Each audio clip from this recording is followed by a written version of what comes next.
Vamos iniciar então a live de hoje. O tema é a queda dos anjos 2, né, a segunda. Então, só para rememorar, ontem nós falamos, né, sobre a queda dos anjos na versão da Bíblia e do livro de Enoque, que são dois livros bem religiosos, né? O livro de Enoque é o que tem mais informações sobre isso, mas ele é considerado um livro apócrifo, não é aceito, né? Não é um livro canônico. Né? O que significa isso? Que os copistas, exegetas, os teólogos, né? Eles não têm confiança, não têm segurança de saber quem foi que escreveu, se aquilo é verdade, se não é, né? Então, não faz parte dos livros que são aceitos pela teologia. Já a Bíblia tem muito pouca informação. Né? Então, fala-se muito, a gente ouve muito falar dessa questão da queda dos anjos, exatamente na vertente da religião católica e as evangélicas. Né? Mas, nessas fontes, na Bíblia, existe muita pouca informação. Então, assim, eu convido você que está assistindo aí, se você perdeu a live de ontem, vá lá no nosso canal no YouTube, né? É youtube.com/, a letra C, só a letra C sozinha, /Ciência Estelar, tudo junto, ok? E lá tem, já está editado, tá bonitinho, tá com ilustrações, inclusive, a nossa live de ontem que nós abordamos. Então, hoje... Vamos dar sequência hoje. Hoje nós vamos dar sequência, nós vamos falar sobre essa questão da manifestação, né, da descida, né?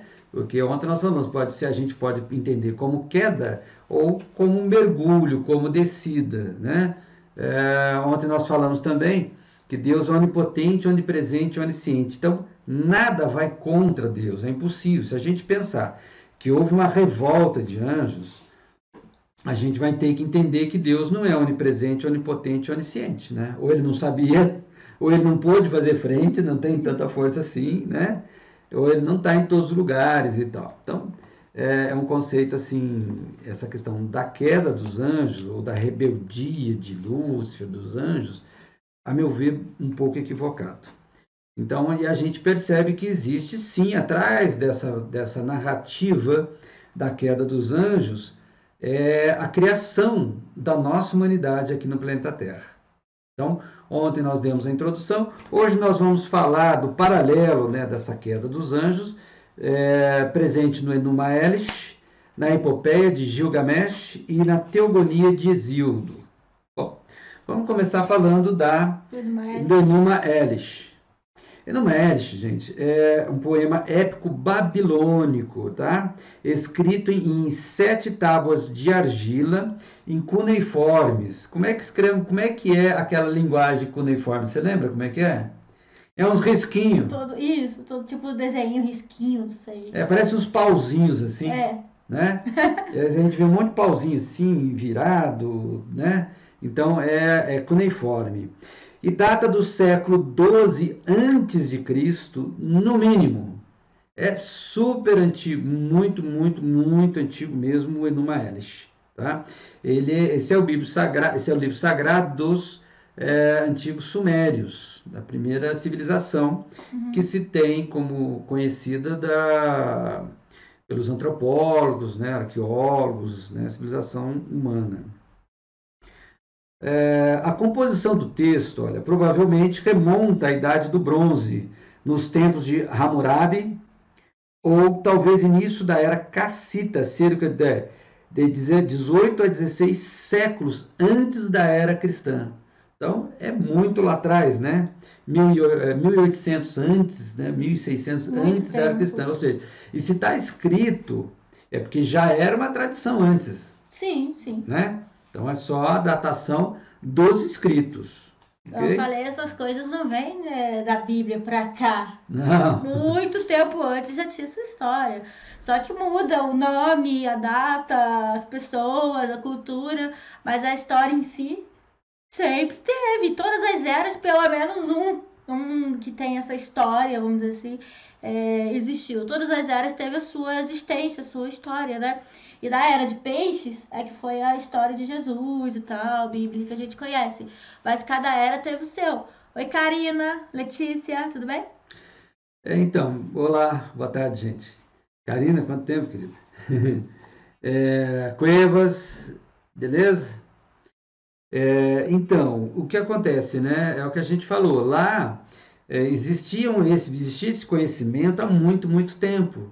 Então é aquela coisa, quem conta um conto aumenta um ponto, é o que diz o dito popular. Então vai contando, aí vai mudando coisa, vai mudando nomes. Geralmente os que saem, os que ganham a história, né? Acabam contando um pouquinho a mais. Mas onde a fumaça tem o fogo, ou em algum lugar, né?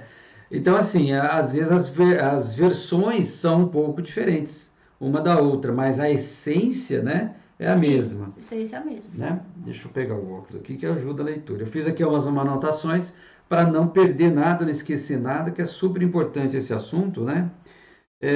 Para a cultura babilônica, olha, o Enuma Elish explica a origem do poder real, do poder de Deus, do poder dos reis, que eram representantes de Deus na face da terra. Os Né? reis eram sacerdotes A antigamente. natureza né? da realeza, né? A permanência da instituição da realeza e a sua legitimidade, ou seja, explicaria, né, através do Enuma Elish, a legitimidade do governante. Por que o governante tem o direito de ser rei? Né? Por que ele tem o direito de governar? Tá? Olha, no Enuma Elish, a natureza humana e terrena tem a sua origem na realeza divina. Ou seja, então já começa aí, né?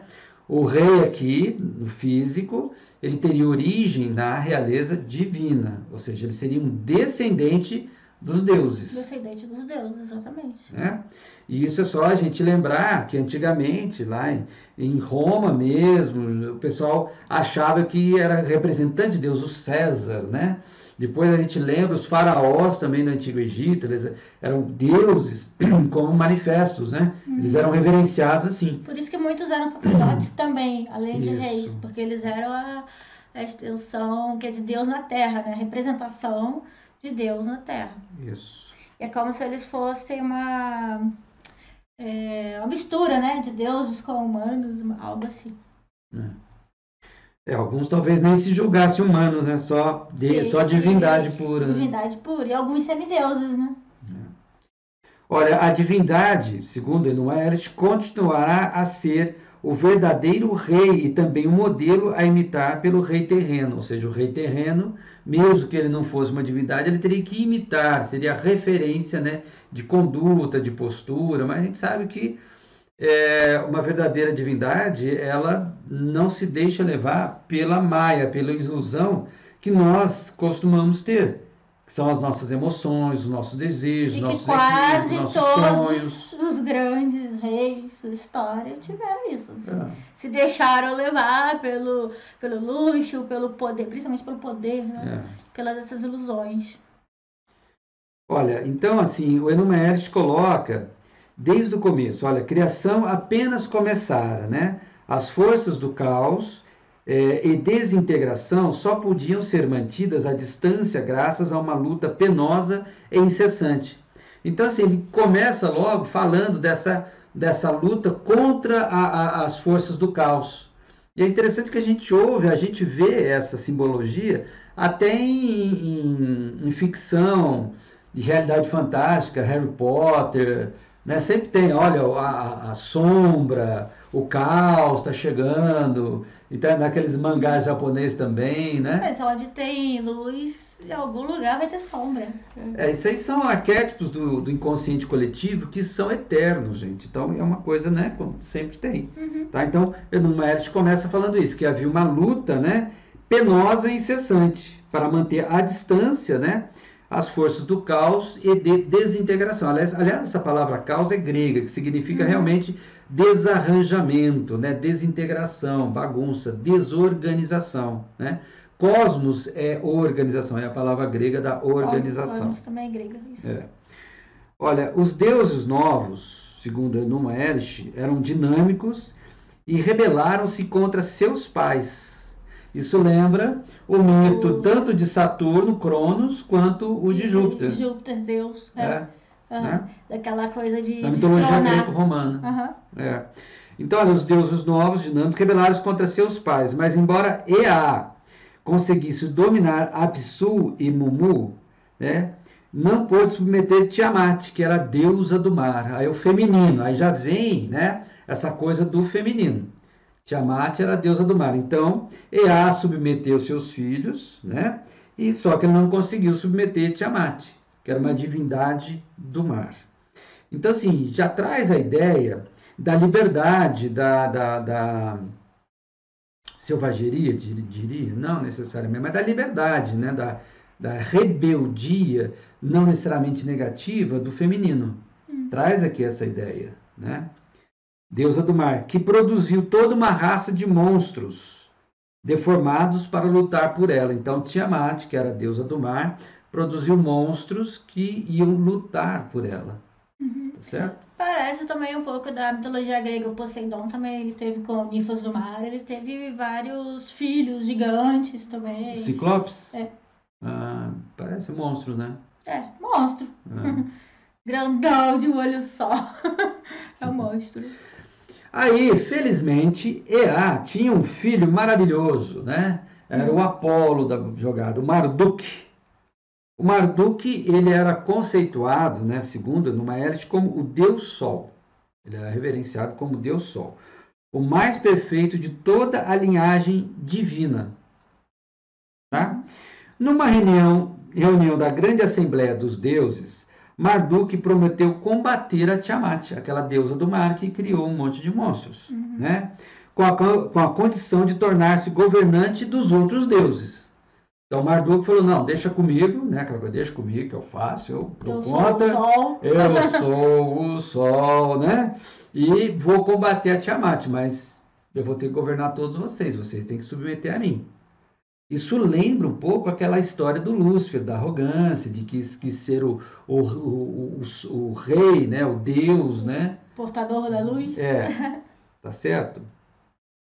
Olha, consta aqui, segundo Enomeles, que o corpo de Marduk era lindo, olha. Quando erguia seus olhos, luzes dele irradiavam. Uma divindade mesmo, Você viu o Deus do Sol, feio? Seu passo era majestoso. Ele foi um líder desde seu primeiro momento, né? Isso lembra também a lenda do Thor, né? Uma coisa mais ou menos parecida com Thor. Essa aí é a Thor da mitologia nórdica escandinava, né? Contudo, né, o Marduk só com grande dificuldade conseguiu matar Tiamat, mas ele conseguiu. Foi sofrido, não foi fácil não, tá? Após uma longa e perigosa batalha, né? Nesse mito, olha, a criação é essa luta, é essa batalha, tá? Então, é a dor do parto, né? Então, nasceu dessa batalha. Travada laboriosamente contra dificuldades arrasadoras. São monstros, né? Marduk, olha, depois que matou Tiamat, ele dividiu o corpo da Tiamat, que era a deusa do mar, né? Usando metade para criar a terra, aí já vem a narrativa da criação, né? Usando metade para criar a terra e a outra metade para criar o céu. Olha que interessante isso, né? Então, aqui entra a questão da criação. A vitória não era completa, olha, tinha que ser restabelecida por meio de uma cerimônia especial, ano após ano. Ou seja, era uma coisa que tinha que se confirmar. Aí entra também a questão do ritual. Ou se alguém vê o ciclo solar, né? Todo ano, né? A roda, ok? Olha como os mitos vão se fundindo, vão se misturando, né? E vão mostrando uma verdade. Quanto mais a gente sabe, gente, mais a gente entende, a gente tem uma visão mais completa, né? Se a gente se permite ir além dos nomes que são divergentes, aí nós vamos na essência que é convergente. Tá? Agora, se a gente fica nos nomes, não entende nada, é um monte de informação, a gente fica confuso, não chega a lugar nenhum, né? Em consequência dessa necessidade de todo ano reafirmar essa vitória, né? Os deuses se reuniram da Babilônia, centro da nova terra, aí sim, né? E construíram um templo onde se podiam realizar esses ritos celestes. Então, tá lá, essa palavra tá lá no Enuma Elish. Eram ritos celestes, aquilo que nós falamos na Academia Ciência Estelar, né? As verdades eternas sempre vieram do céu. sempre vieram das estrelas. Ok? Petra, bem-vinda. Estas leis rituais, né, as leis e os rituais que Marduk colocava, que reafirmava em todo o ritual anualmente, né, eram obrigatórios para todos, não era só para as criaturas, não, inclusive para aqueles deuses que ele acabou liderando. Né? Olha lá, até os deuses têm que observá-los para garantir a sobrevivência da criação. Porque senão, o que acontece? Aí de novo viria o quê? O caos. Viria Tiamat, né, os monstros, e aí viria todo o caos. Né, então, essa roda, esse ciclo serve para confirmação. Exatamente, confirmação. Né? Daí vem o conceito da gente do ritual, né, aquela coisa que a gente repete. Os rituais, né, se percebe, é sempre igual. Então, por que repete? Por causa existe uma necessidade, existe uma razão da necessidade do ritual. Tá? Olha, Marduk projetou posições para os grandes deuses, sempre presentes nos céus. Ele deu a eles um aspecto estelar como constelações. Olha que bonito. Então ele pegou os deuses e colocou no céu. Cada um tinha o seu lugar certinho. É igual a mitologia grega também, que cada um tem a sua estrela, a sua constelação tal. Uhum. Ele mediu o ano, dando a este começo e fim. Né? Nós falamos do ano novo, cósmico, né? Então, começo e fim. E para cada mês total de 12, aqui já fala da divisão em 12, do ano em 12 partes. Né? Ele assinalou 3 estrelas ascendentes. Tá? Então, assim, já ficou claro e evidente a questão da astrologia, ou da numerologia, se quiser, né? Que é a lei dos 12, que é a lei da organização. Os 12 né? signos. Você se organizou dessa forma, tá? A administração é exercida pela lei dos 7, mas aí sai fora do Enuma Elish. Aí já estou indo para outro assunto. Ainda é outro programa. Agora que Marduk havia escutado o que os deuses haviam dito, surgiu dentro dele o desejo de criar um trabalho de mais completo de todas as artes. Olha só. Tá? Então, ele criou o céu e criou a terra. Mas não estava contente. Ele queria fazer a obra-prima dele. Né? Ele contou para Ea os pensamentos profundos que estavam em seu coração. Qual é a parte importante? Sangue com sangue. Eu junto sangue a osso. A iluminação. Isso é importante. Eu junto sangue a osso. Eu formo algo original, algo diferente, inédito, né? Cujo nome será homem-mulher. Né? Aí está a criação do homem, da mulher. Né? Os seres humanos, então, né, originais, cuja feitura foi minha obra. Olha aí, né? Todas as suas ocupações serão o serviço fiel. Os deuses que caíram terão seu descanso. Então, presta atenção. Aqui está falando que ele criou, ele falou para o Ea, né, que ia criar, depois ele criou o homem, né, usando sangue com sangue. O que significa isso, sangue com sangue? Às vezes o sangue deles, como deuses, com o sangue dos hominídeos que estavam aqui, humanoides, né? E juntou, né, com o sangue e osso e formou algo original, que não existia, algo totalmente novo, né? E ele criou, então, o ser humano para servir os deuses que ele regia. Então, né? Volto a falar. A humanidade da Terra foi criada de forma original, segundo Enuma Elish, pelo Marduk, né? Para servir os deuses e os deuses descansarem. Assim como o ser humano está fazendo robôs para nós descansarmos. Assim ele conquistava também, né, a simpatia dos deuses, que estavam meio incomodados, porque ele era igual aos outros. Por que ele tinha que ser o gostosão e todos eles tinham que prestar culto a Marduk? Né? Então ele agradou os outros deuses. Então ele criou a humanidade. Olha que interessante. Né? Também lembra um pouco aquela ideia do Prometeu. Né? Sim. Só que Prometeu não fala que ele criou a humanidade, que ele trouxe o fogo. Ele trouxe o fogo. Mas o fogo é a ciência, É a forma de interpretar, pode forma de ser interpretar. praticamente a mesma coisa. Olha só, ele pegou Kingu, um personagem Kingu, matou-o e modelou o primeiro homem misturando o sangue divino com o pó, de forma que a esse sirva de criado dos deuses. Gente, está escrito com essas palavras. Eu estou falando exatamente o que está escrito numa hélice, tá? Os deuses observaram, pasmos e admirados. Então, então ele tinha uma capacidade, um conhecimento, um poder, né, e fazia feitos realmente que lhe davam a condição de ser o líder dos deuses ali. Né? Olha, Marduk prendeu Kingu e o matou, tomando as tábuas do destino e selando-as com o seu selo. O Kingu, ele era dono das tábuas do destino. Então Marduk, numa luta, pegou ele, né? Matou e pegou as tábuas do destino. E com o sangue desse Kingu que ele fez o homem. E aí botou o selo.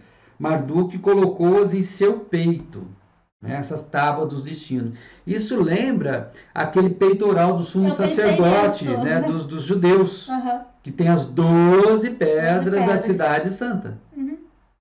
Olha só. O sumo sacerdote anda sempre com aquelas pedras. O mais famoso foi Sadoc. Olha, então, o primeiro homem fora criado da substância de um deus, né? Que era o Kingu. Portanto, partilhava da natureza divina. Então, o primeiro homem partilhava da natureza divina. Aí lembra um pouco também a questão do Enoque. Lembra que ele foi absorvido, que ele não morreu? E ele intermediava a coisa entre os anjos revoltosos em Enoque, né, no livro do Enoque, com Jeová. Então, ele estava ali. Então, ele era como que, né, ele não era um homem comum.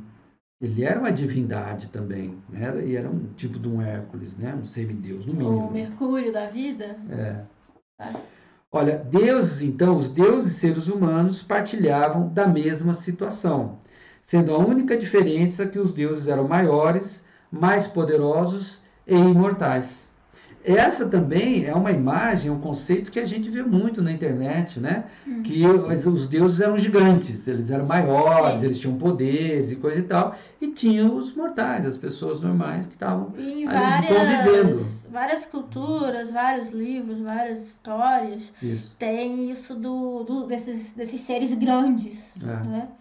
Na Bíblia, eu acho que tem um nome chamado Nefilins. Tem os Nefilins. Então, cada cultura, ou cada mito, história, livro sagrado e tal, tem a história de um, entre aspas, o Nefilim, um gigante. Tá? Cada um dá um nome. Só essa diferença. E é muito interessante associar, eles associam muito os Nefilins, ou esses deuses, seres gigantes, com extraterrestres. Né, que não eram daqui mesmo, né? Tem até a história do pé grande também se encaixa por aí. Os deuses bradaram a uma só voz: grande Senhor do Universo. Este é seu nome, nele nós confiamos.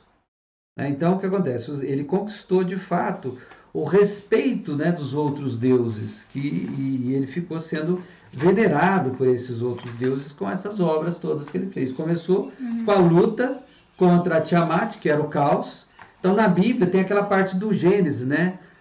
Seja feita fiat lux, e a luz foi feita. Separou-se a luz das trevas. Então, botou ordem, né? Saiu o caos, entrou o cosmos. Então, é mais ou menos o que ele fez também, o Marduk, né?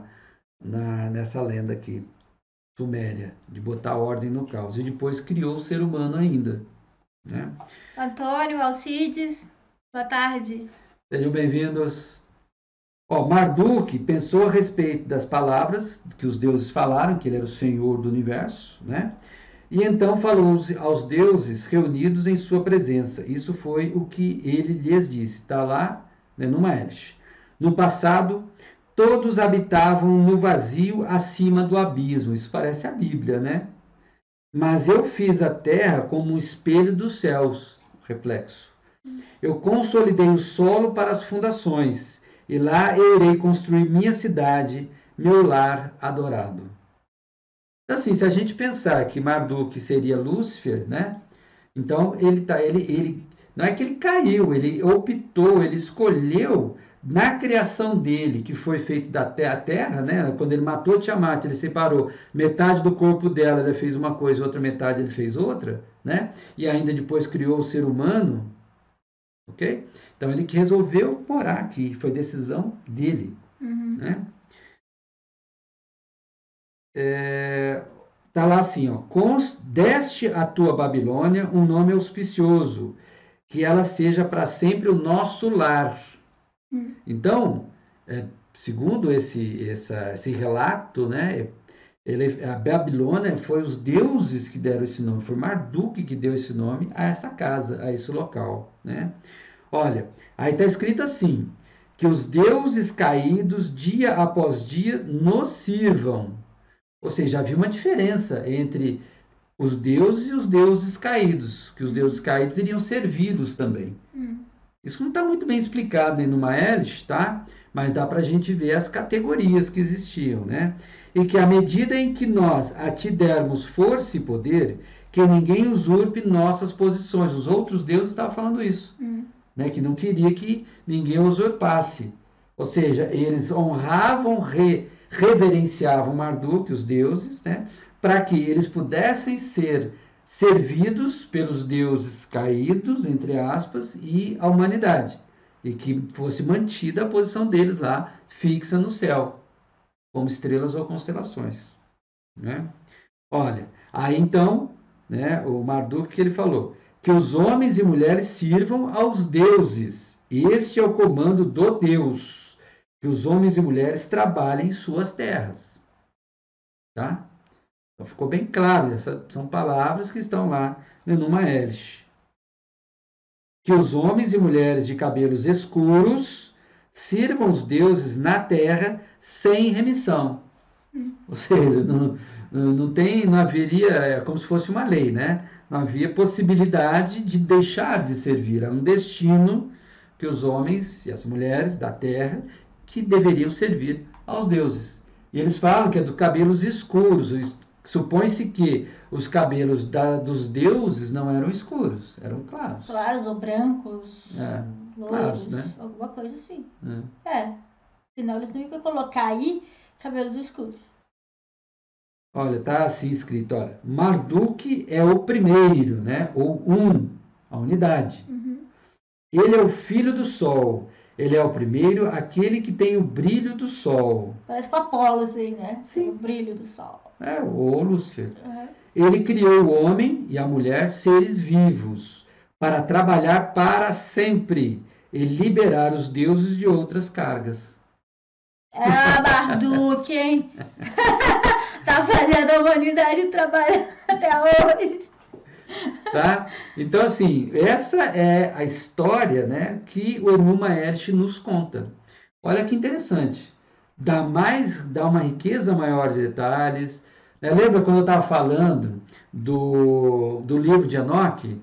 Que eu falei lá que esses seres que nos criaram, né, que fizeram a hibridação genética, deram um pouco da genética deles para aqueles humanoides, para que eles pudessem se comunicar, conversar. Mas para ficar batendo papo? Não! Para que a gente pudesse entender as ordens. Né? Tem que fazer aqui, tem que virar para lá. Tá. Tem que ter um mínimo de consciência, de inteligência para entender para o que interagir. Tá falando. Exatamente. Era essa a ideia. Tá certo? Então, aqui, ó, já está aqui, lá no Enuma Elish, né? Não é invenção de ninguém, é um livro sagrado, que existe aí há séculos, milênios, né? Falando dessa criação da humanidade para que a gente fosse servir aos deuses. Porque aqui a gente escuta muito falar de Bíblia e os outros livros que também existem, aliás, até antes que antecedem a Bíblia, a gente acaba não falando, né? Porque nossa cultura aqui é mais cristã e tal. E nossa era também, né? A área de peixes e tal. Mas todos esses livros já existiam muito tempo antes. Sim, né? Assim, e falando de Bíblia, gente, o que acontece? Como nós falamos É que a ontem, gente fala muito de Bíblia para dar o exemplo que está mais sim, é o mais perto da conhecido, gente. né? O livro É mais como se fosse editado no assim, mundo. um mito, mas independente da história, aconteceu ou não, é um mito mais perto nosso. Por isso que a gente dá muito esse exemplo. Mas vocês estão vendo que tem todos os outros mitos também e livros sagrados que falam a mesma coisa, só muda o nome e a época. Agora, o que acontece com a Bíblia, né? Como nós falamos ontem, a Bíblia foi, o Velho Testamento foi escrito em copto-aramaico, né?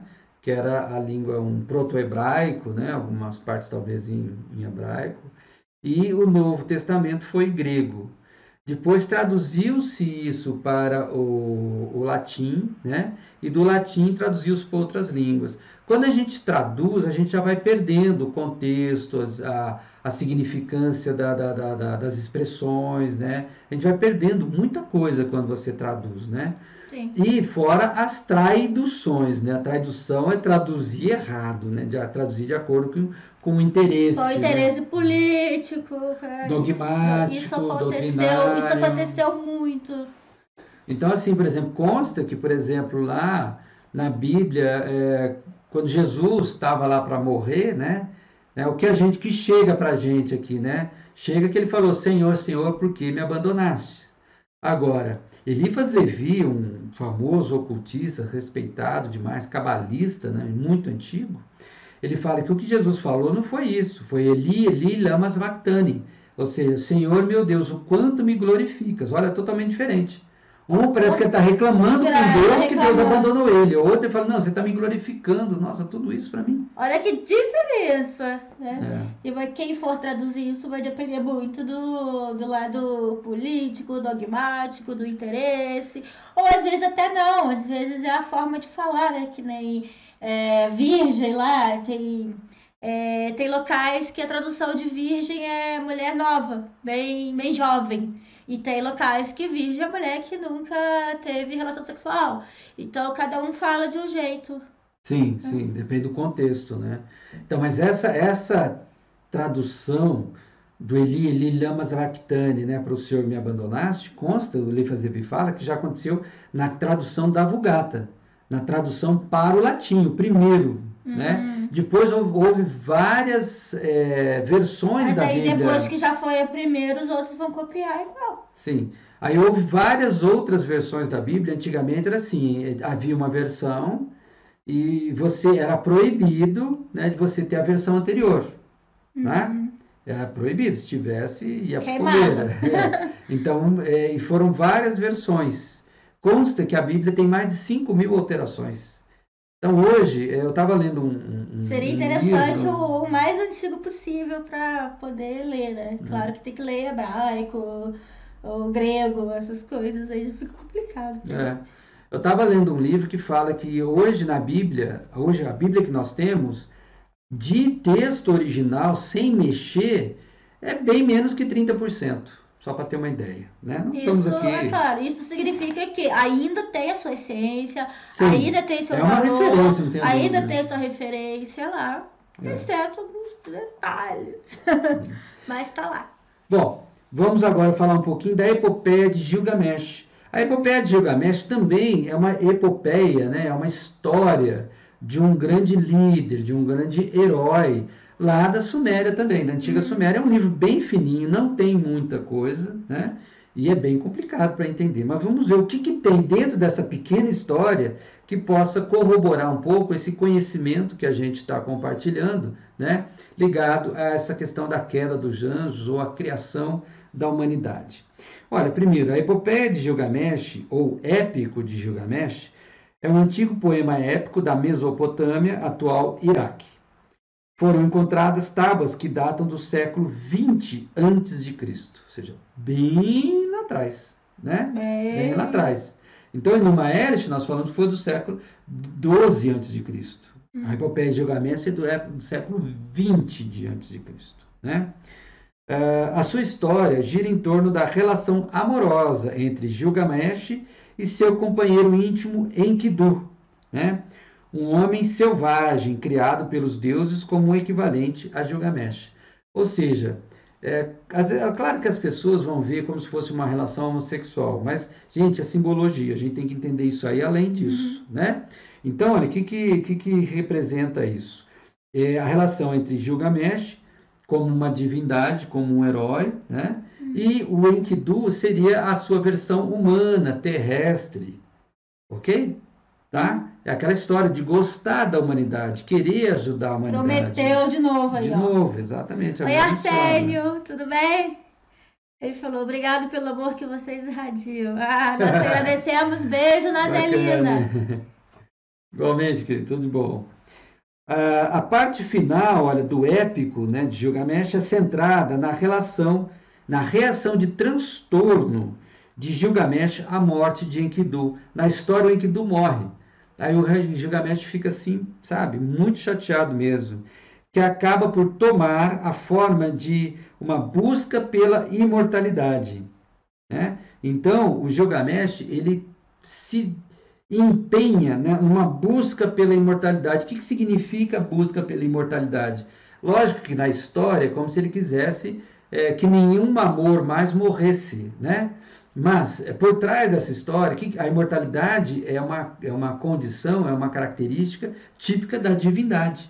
Então seria a busca da divindade, né? Dele aprender a ensinar aquelas outras pessoas a serem divinas, a serem imortais, né? É como que a contraparte humana dele morrendo, ele fica muito triste, muito magoado, né? E ele queria que a coisa fosse eterna. Gilgamesh, olha, intenta uma longa e perigosa jornada para descobrir o segredo da vida eterna e vem a consultar Utnapishtim, o herói imortal do dilúvio. Aí, de novo, a história do dilúvio, olha, né? Das águas e coisa e tal.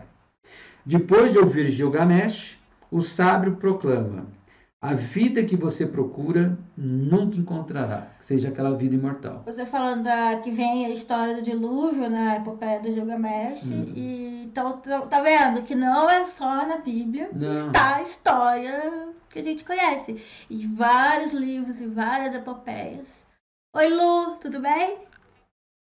Aqui, olha, então, e o sábio ainda fala, explica para o Gilgamesh, olha, quando os deuses criaram o homem, ó, de novo, né? Os deuses criaram o homem, né? Aí fala, mas é politeísmo, isso não está na Bíblia. Eu sempre falo, se procurar lá em Daniel, né, na internet, procura lá, Bíblia, Daniel, deuses, vai ter várias passagens, né, onde fala dos deuses, no plural mesmo, né? Daniel, ele era abençoado pelos deuses. Então, tem deuses da Bíblia. Tem. Então, assim, quando os deuses criaram o homem, reservaram-lhe a morte, porém mantiveram a vida para a sua própria posse. Ou seja, cabe à humanidade material cuidar, né, da vida, porque da morte não tem direito. Não tem direito. Então, de novo, aquela história ali do Enuma Elish, lembra que os deuses eram imortais, mas o homem era mortal. Eles conviviam, né? A diferença é que os deuses eram imortais, mais poderosos e gigantes, enormes, comparado ao homem comum. Tá? Bom, é bem curtinho, né? Realmente, Gilgamesh é uma epopeia muito antiga que chegou para a gente. Se o pessoal achar interessante, já tem vídeos no YouTube também sobre Gilgamesh, interessante, livros, então vocês podem dar uma pesquisada maior se acharem que vale a pena. Tá? Isso. Teogonia de Hesíodo. Vamos ver agora. O Hesíodo já entra com mais detalhes, né? O Hesíodo ele já traz mais informações interessantes para a gente com relação à criação, de uma forma um pouco diferente, né? Olha, teogonia em grego, né? Theos, que é Deus, significa Deus, Theos, né? Mas gonia, que é nascimento, ou seja, teogonia é nascimento dos deuses, no plural, né? Então, de novo, questão do politeísmo, tá? Mas como eu falei lá, até acho que foi ontem mesmo, na live de ontem, por exemplo, nós temos a árvore cabalística com os 10 coros angélicos, certo? Então, a gente pode entender que cada manifestação de Deus, cada fragmento de Deus que rege cada um desses coros são deuses. Aliás, tem nomes diferentes, inclusive, né, para a gente se dirigir a eles. Tem, Tá? né? Sempre na hierarquia tem vários deuses e existe um rei dos deuses. Sim. Então, Deus central, o Deus deus dos deuses. central seria o Zeus do panteão. Vou botar no grego aqui, né? Um exemplo. Então, todas as histórias têm essa hierarquia, vários deuses, e tem o Deus Supremo, seria o rei dos deuses, né? Que nem por direito, porque geralmente tem a história com o pai, de destronar, aquela coisa, mas essas histórias você já sabe. Então, na Bíblia, por exemplo, não se fala, não vou falar de Deus, fala de anjos, a mesma coisa, não tem os tronos, Sim. serafins, arcanjos, potestades, Mas se você dominações. vê, tipo, sei lá, os anjos lá pra cima, em comparação conosco, humanos, eles são deuses. Sim. Se você, né? Poderiam ser chamados de deuses também. Não nos devemos parar, né, por pequenos detalhes, certo? Então, olha, a teogonia, também conhecida como genealogia dos deuses, é um poema mitológico escrito por Hesíodo no século 8 a.C., tá? Conforme, então, a teogonia do Hesíodo, no verso 120, olha, primeiro nasceu o caos. Lembra que nós falamos agora Tiamat, né? Do mar. Tiamat era um dragão. Por que o mar, a Tiamat representa? Por que o mar representa o caos? Porque é muito grande, a gente não consegue compreender tudo. E muito profundo, tem muita coisa lá dentro que você não tem nem ideia, né? É um grande mistério. Na mitologia grega, apenas Poseidon, o rei do mar, que é o que consegue nas profundidades. Né? E assim, a gente tende a demonizar tudo que a gente tem medo, que a gente não vê, que a gente tem medo, a gente né? desconhece. Que é desconhecido. Aí que surge o preconceito. Você fala de uma coisa, acha que é uma coisa, supõe uma coisa que você não conhece e começa a ficar falando mal e colocando coisas, supondo. Como é que eu vou falar de uma coisa se eu não conheço? Não tem lógica. Pois é. E em astrologia, o mar é regido por peixes. O peixes rege o inconsciente das pessoas. E é interessante, vocês podem ver nesses filmes, a maioria dos monstros saem do mar. Sim. Né? Os monstros marinhos. Sim, anaconda sai da água, Godzilla, não sei o que lá, um monte. Eu não gosto muito desses filmes de bicho, assim, não. Mas tem bastante. Porque são coisas profundas que a gente não sabe, né? É uma representação, certo? Do inconsciente, o monstro do inconsciente. Então, gente, primeiro nasceu o caos, segundo Hesíodo, né? A terra pariu igual a si mesma o céu constelado, ok? Então, a própria terra pariu o céu constelado. Isso está lá no verso 130. Do coito entre céu e terra nasceu Cronos, de turvo pensar, né? Que logo detestou o pai. Que era Uranus. A mitologia grega é um tal de detestar o pai, de filho destronar, de querer comer os filhos. Vai. Os filhos temíveis do céu eram ocultados, isentos da luz, o que o agradava, né? Agradava então a Cronos. A terra não gostou daquele ultraje, né? Todos os filhos eram iguais. Né?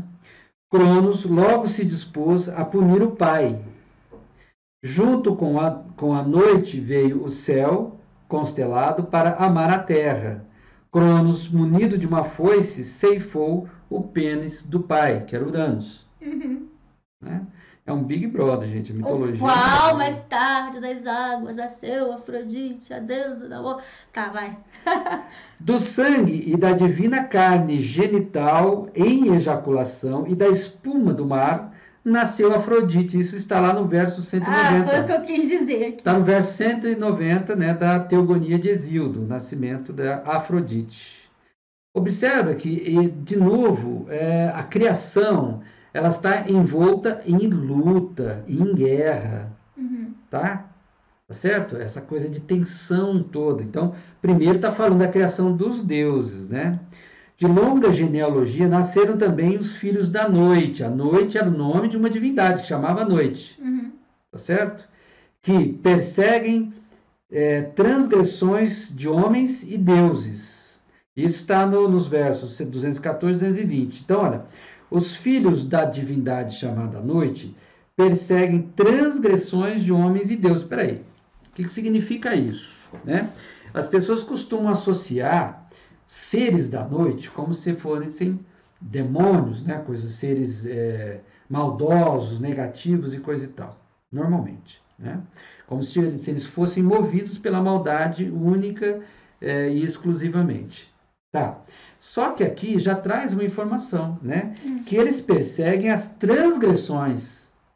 E na prática, a gente sabe que no mundo da magia, um ser negativo, ele só pega a gente nos nossos pontos fracos. Sim.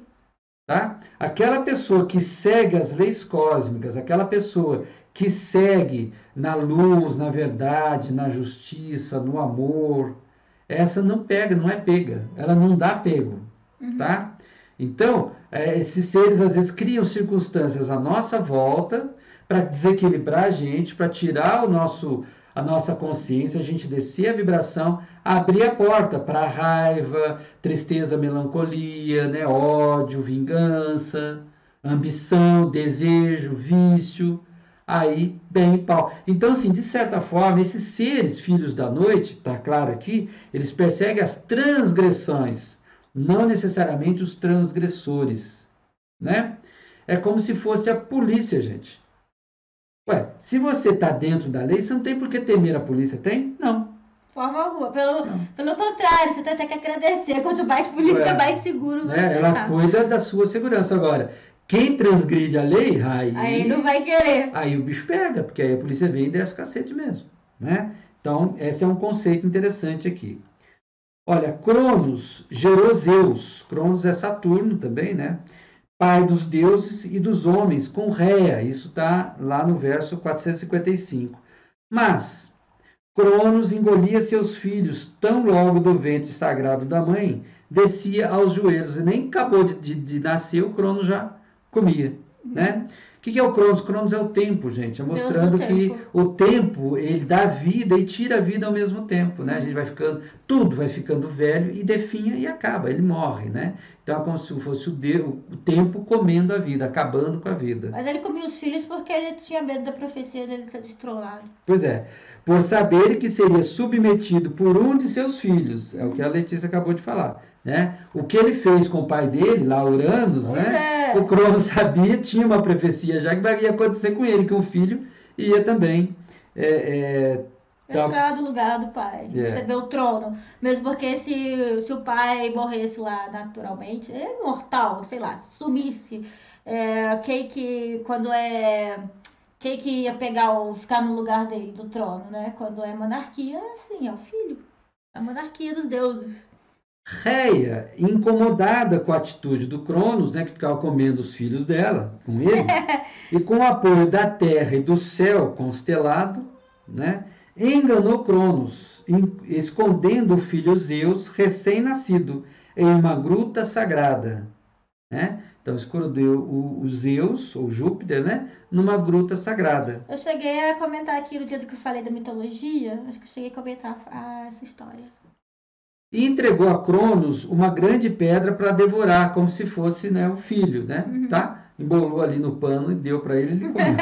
Comeu e engoliu, né? No lugar de Zeus. Zeus, então, cresceu e enfrentou o pai Cronos, conseguindo libertar outros que haviam sido devorados anteriormente. Então tem essa história, né? Então o Zeus, ele conseguiu enfrentar o Cronos, né? Submeter a Cronos e ainda tirar os irmãos dele que haviam sido comidos. Ele traz a coisa, né, para fora. Prometeu, aí entra o Prometeu, olha lá que nós estávamos falando, né? Prometeu ligado a Lúcifer, né? A Apolo, a Marduk. A Jesus, como é que é? A vários, a Mitra, a vários. Prometeu um titã imortal a quem foi dada a missão de criar homens e animais, tá? Irmão de Atlas e Epimeteu, em um ato de astúcia, roubou o brilho do infatigável fogo de Zeus. Isso está no verso 510. Então, fogo é poder, é conhecimento, é sabedoria, é verdade, é capacidade, inclusive, de criar, né? De dar vida, tá? Durante um banquete destinado a selar a paz entre mortais e imortais, olha só, Então houve um banquete, Uhum. ou seja, eles conviviam, os deuses com os homens. Ó, muito parecido com o que fala no Enuma Elish, né, da convivência entre homens e imortais. Né? Muito. Então, nesse banquete destinado a selar a paz entre mortais e imortais, traiçoeiramente, com um ardil, Prometeu roubou a luz de Zeus e deu aos homens com o intuito deles serem superiores aos animais. Isso está lá no verso 545, 557. Então, observa, aqui está a coisa, né? Ele roubou o fogo e deu para os homens para eles serem superiores aos animais. Então, mas só acontece que o fogo, ele é um atributo divino. Então, ele deu essa possibilidade do ser humano se tornar também divino, né? Uhum. Então, olha, alçar a uma outra condição, certo? Às vezes a pessoa pode achar estranho, que nem a Letícia associou, por exemplo, Prometeu com Jesus e com Lúcifer, né? Mas se procurar lá no YouTube, né? Jesus, Cristo, Lúcifer, vai encontrar um vídeo ou vários vídeos em que lá em Roma, hoje, né? Tem até o cântico deles, né? Hoje tem canto gregoriano que fala isso mesmo. Eles associam Jesus com Lúcifer. Lembrando que Lúcifer é uma figura e Satã é outra, hein? Lúcifer é o Totalmente portador, diferente. é o portador da luz. O Satã seria o opositor. É. Né? E não é o diabo também, necessariamente. Verdade. Tá? Então, olha, Prometeu, concedeu ao ser humano o poder de pensar e raciocinar. É aquela questão da árvore do conhecimento que Adão e Eva comeram. Uhum. Né? Então, Prometeu deu isso, essa capacidade de conhecer, de pensar e raciocinar, bem como lhe transmitiu os mais variados ofícios e aptidões. Aí lembra também aquela parte do Enuma Elish, do livro de Enoque, em que os deuses ensinaram as coisas para o ser humano. Ensinaram as profissões, ensinaram a metalurgia, a matemática, a medicina, a astrologia. Os egípcios também têm isso que foi ensinado. Acho que todas as culturas têm isso, de que vieram e ensinaram a cura, a medicina, a escrita. Né? Uhum. Mas esta preferência de Prometeu pela companhia dos homens deixou enciumado Zeus, né? Ele ficou colérico, Zeus. A raiva dessa divindade cresceu cada vez mais quando ele descobriu que seu pretenso amigo o estava traindo, né? Roubando o fogo dos deuses. Né? Então, Deus ficou bravo demais. Irado, Zeus retira o fogo dos homens e também seus meios de subsistência. Prometeu foi acorrentado em uma pedra e uma águia diariamente comia-lhe o fígado que se regenerava à noite. Então, todo dia a águia vinha e comia o fígado, tá? À noite o fígado se regenerava. Então, ficou uma coisa assim, um sacrifício eterno. Essa figura do Prometeu é aquela questão do sacrifício desse ser que se sacrificou para ajudar a humanidade. Isso lembra demais Jesus, né? O conceito que nós temos de Jesus Cristo, tá? Sacrifício em prol da humanidade. Para a humanidade ter esse conhecimento, essa clareza. Os gatos estão atrás da porta querendo entrar de qualquer jeito. Estava zanzando aqui. Esse castigo, olha, do Prometeu duraria 30 mil anos. Gente, presta atenção. O que é 30 mil anos? Parece um dia cósmico, né? Um ano cósmico. Lembra que nós falamos que um ano cósmico ele tem 25 mil, não sei quantos anos? Que dividido, e por 12 daria as grandes eras. Aí, lá na live das grandes eras, nós falamos sobre isso. Tá certo? Então, olha, 30 mil anos, né? Então, foi todo um ciclo, ok? Até que Hércules, após os 12 trabalhos, depois do Hércules para fazer, né, cumprir os 12 trabalhos, libertou Prometeu. Quem que é Hércules? É o semideus, é aquele homem que alçou pelos seus méritos, pelo seu esforço, né? Filho do rei dos deuses, isso. Como mortal. Há uma condição ele superior. Semideus, isso, ele é uma condição superior. Aí conseguiu libertar o Prometeu, deixando em seu lugar o centauro Quiron. Seria o que é o professor de todos os heróis da mitologia. Oi, Paulo, bem-vindo. Quirón tinha um incurável ferimento à flecha, né? Com a troca, Zeus permitiu que Quirón se tornasse mortal e desse fim ao seu sofrimento. Então, o Quirón ele entrou no lugar do Prometeu, né? Assumiu aquele lugar, só que ele transformou então o Quirón em mortal, aí ele pôde morrer, né? E acabar com o sofrimento, porque Quirón também estava sofrendo com aquela... É que quando os deuses ficam aquele machucado que não imortalizam, sarava. eles vão e viram constelações, viram estrelas, né? Então vão lá pra cima. Uhum. Então, assim, observa, gente, essa similitude desse trabalho todo, dessa mudança. Lembra que nós falamos do momento da revolução dos anjos, né? Então, houve uma descida dos anjos, uma precipitação, e agora está na hora de voltar para cima. Aqueles que desceram vão voltar para cima, tá certo? Então, se os anjos vieram e ficaram presos aqui, olha só, né?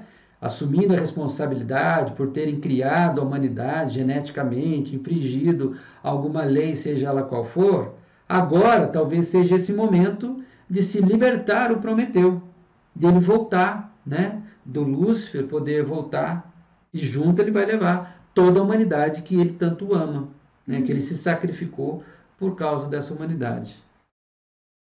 Estou misturando o nome aqui e mitologia. É isso que eu tô pensando, a gente tá falando mitologia. Ele falou Lúcifer, mas é só um nome, tá? Pode ser Prometeu, pode ser... A gente está fazendo uma referência cruzada Jesus, aqui, pode tá? ser Apolo, pode ser vários. Aí, para os homens, Zeus enviou Pandora. Pandora significa aqui tudo dá, né? Seria a primeira mulher, olha, entre aspas, a primeira mulher, a Pandora, que está lá em Hesíodo, na Teogonia de Hesíodo, que na Bíblia é a Eva. Certo? E aí a Pandora. E na verdade, na tradição judaico-cristã, a primeira mulher não foi Eva, foi Lilith. Então, se a gente pesquisar, a gente pode fazer essa associação de Pandora com Lilith, tá? Qual a diferença, gente? Olha, pouca gente conhece Lilith, né?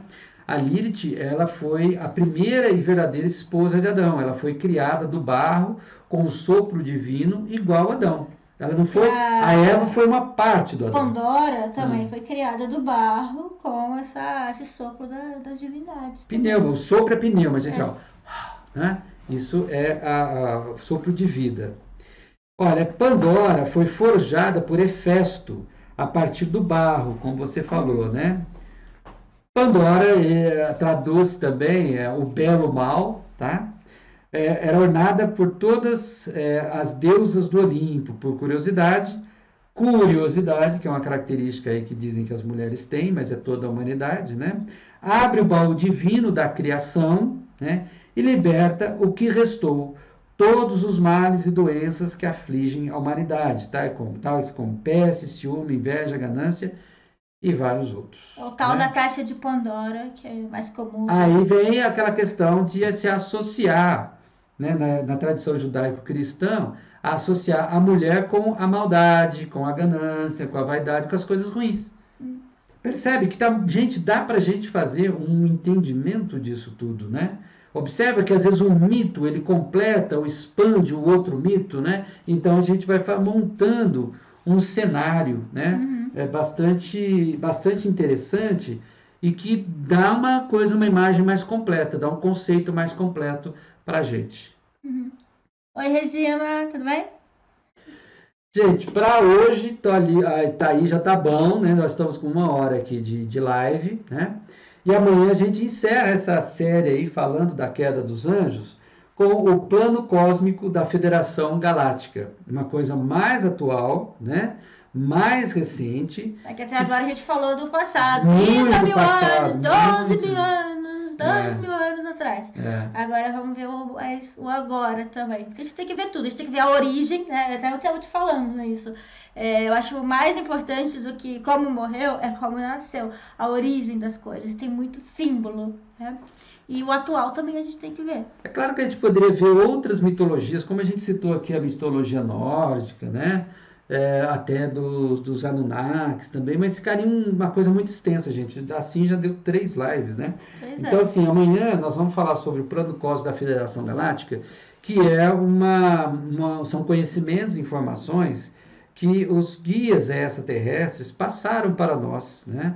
Não foi para mim, não foi para ela, foi para grupos de pessoas aí que têm comunicação telepática, né? Que vai poder até dar uma visão mais completa um pouco para a gente dessa história toda. Não perca, amanhã, 5 horas da tarde, aqui na nossa linha do tempo, Bate minha local. e da Letícia, tá? E outra coisa, deixa eu avisar vocês, a partir da semana que vem, nós não vamos mais fazer a live diariamente, vai ser uma por semana, tá? Uma ou duas, a gente vai ver, tá? Porque a gente tem outras coisas que nós temos que produzir, gravar outras coisas, né? E a live ocupa tempo, dá bastante trabalho mesmo, né? É um prazer enorme a gente estar aqui.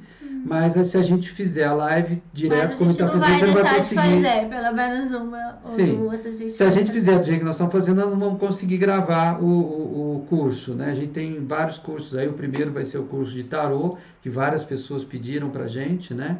Fazer caprichado, redondinho, bonitinho, né? Mas não vamos deixar de fazer, porque é a nossa missão da gente realmente compartilhar conhecimentos e informações com todos. E na Ok? sexta-feira a gente avisa o dia, né? Porque por enquanto, nessa quarentena esotérica, tá sendo de segunda a sexta. Tá? Mas a quarentena parece que já passou 40 dias, né? E outra coisa, né? Tem cidades que já estão retomando, né, o trabalho e tal, ou seja, as pessoas não vão estar em casa todo dia, 5 horas da tarde, né, que é o horário da live. Então, a gente talvez mexa até no horário, ou não sei. Mas a gente fala para vocês, tá bom? Então, amanhã não percam, né, o final, o fechamento sobre a queda dos anjos, né, ou a criação dos anjos, dos deuses e da humanidade, né, a história um pouco Seria dessa... o plano cósmico da Federação Galáctica. Isso. Até amanhã, gente. Obrigadão, um abraço a todo mundo, viu? Tchau, Até tchau. mais, Convido até os amanhã. amigos, familiares, pessoas que vocês acham que possam gostar do tema e do assunto. E quem Tchau, não tchau. assistiu de ontem, entra na página do YouTube, que o de ontem vai estar lá, tá bom? Isso. Tchau, tchau. Tchau.